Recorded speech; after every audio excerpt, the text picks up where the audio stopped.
Okay, welcome to 299 3D printing. When you come in, please do two things on your phone. First, pull up your SSO calendar to show that you're in the correct session, whatever today's date is.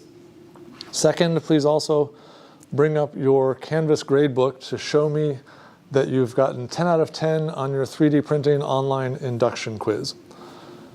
If you've got both of these things and you've got 10 out of 10 on the quiz, please sit on one of these two tables closer to the windows. If you have not finished your online induction quiz, please sit over here on the left-hand side.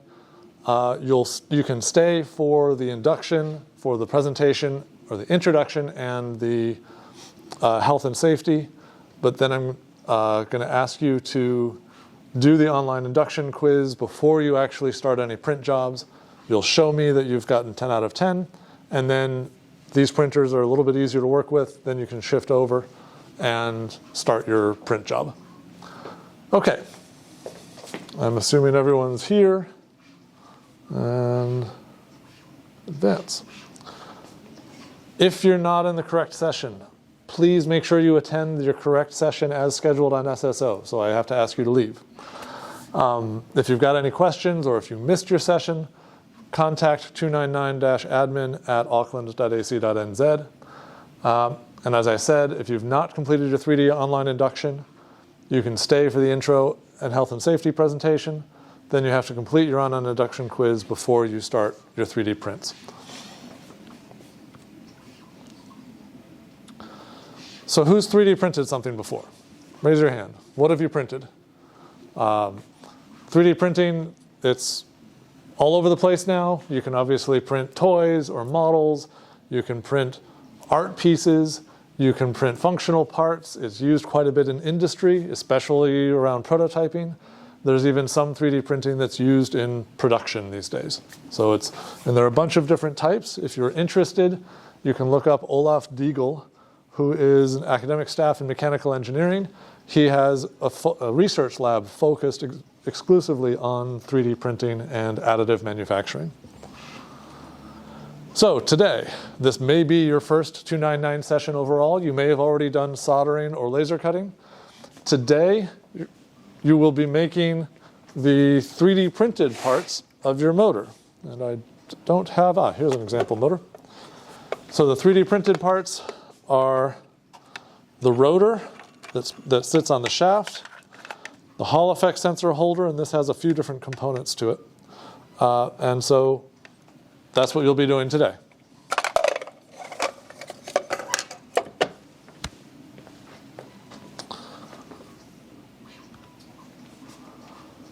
Overall plan, we'll go over health and safety for the room. We'll give you some notes and tips around 3D printing within the faculty. And you will first start and set up and start your first print. You'll log into Canvas. All the detailed instructions are in Canvas. You'll download the files that you need. You'll start one small print from a provided STL file. So you can just get that process out of the way. Then while that first print is running, you'll go back and export the remaining parts that are still in their Autodesk Inventor format. They're still in the CAD format.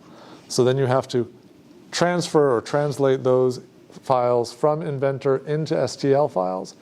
You'll set up your second print job, and then once the first print job is finished, with all of your other parts, you can start your second one.